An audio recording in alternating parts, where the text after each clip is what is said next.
Ople, anong ginagawa mo dyan? Wala, may inabangan lang ako. Tara gago, ganja. Labangan niya na yung crush niya dyan. Ba't kaya ganun yun, no? Pinipilit niya yung sarili niya sa taong di naman siya gusto. Tangi, ganun talaga. Gago, hindi rin. Bakit ka mo? Crush na crush eh. Teka lang, tangi. May bagay sa kanyang kanta. Aba, okay yan ha. Ano naman yun? Eto, pakinggan mo. Bakit hindi ka crush ng crush mo?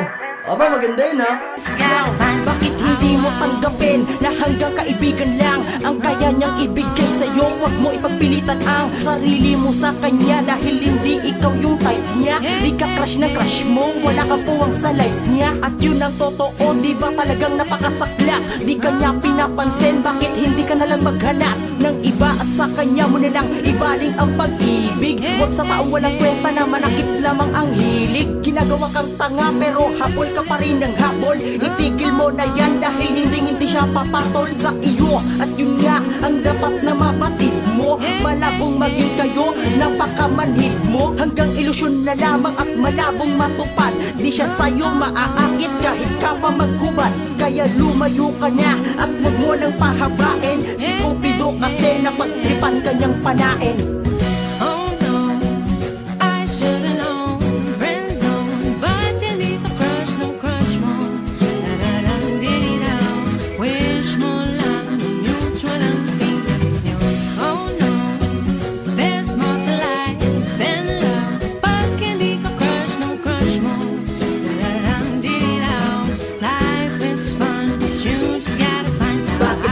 Di ka gusto ng taong gusto mo sa di malamang dahilan gumugulo sa isip mo. Magising pa lang sa umaga siya na ang nasa isip mo. Palagi kang nag-aabang na dumaan sa harap. Masyado ka sa kanyang praning, nalilimutan mo na lang kumain. Bakit di mo na lang sa sarili mo natanggapin na baliwala ka sa kanya? Meron na siyang gustong iba, hindi ikaw ang gusto niya. Huwag ka nang maging tanga, imulit mo ang iyong sarili at humalat na ng iba. Baka sakaling sa iba magkaroon ka pa ng tsansa. Hilabanasan maging kayo ay malabo pa sa matang malabo. Di mo ba napapansin ang paglayo na sa iyo? Ngunit ayan ka pa rin, nangungunit ka pa rin, naghahabol pa din kahit mukha ka ng praning. Kaya ang payo ko sa'yo pare ay huwag ka nang umasa, huwag ka nang umepal pa dahil pag-aari ko na siya.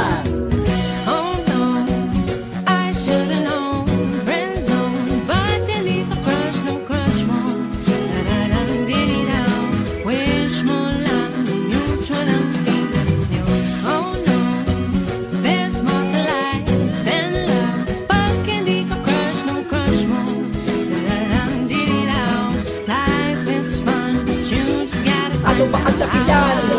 Bakit hindi ka crush na crush mo? O baka naman kaya naaasiwa siya sa pag-uugali mo? Tigilan mo, alisin mo, lahat na pangit sa buhay mo. Ipakita mo, tunay ka at siya lamang ang iyong pagkasya. O baka in love ka lang dahil katagian niya'y kakaiba. Sila na ang katawan na ni mo ay Pauline Luna. Baka magtitigil ng dahilan upang ikumpara mo siya. Dapat matuto kang lumugar dahil hindi lakat kagaya niya. Suyuin mo siya kung talagang crush na crush mo siya. Hindi pa torpe pa, baka mamaya malingat ka na lang at magulat ka dahil ang crush mo may tinatago pala nakakaiba. Yan na mahigpit na pinagbabawal na malaman mo. Dahil hindi niya alam kung paano niya sasabihin sa'yo na ikaw lang ang tanging nagpasaya sa ginagalawan niyang mundo. At alam mo ba na mahal ka niya? Hindi sa bilang kaibigan kundi isang mabuting kaibigan.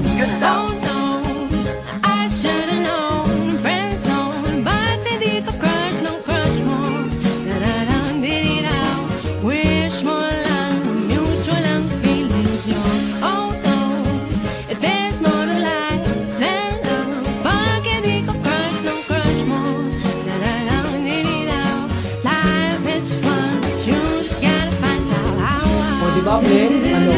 Ang sa'yo, bagay sa kanyang ganda eh. Oo nga, Ple, bagay na bagay nga. Yung mga ganun pala, no? Oo nga eh. Basta ako, yung maranasan yun. Tangina mo, hindi ka na nga. Tara na.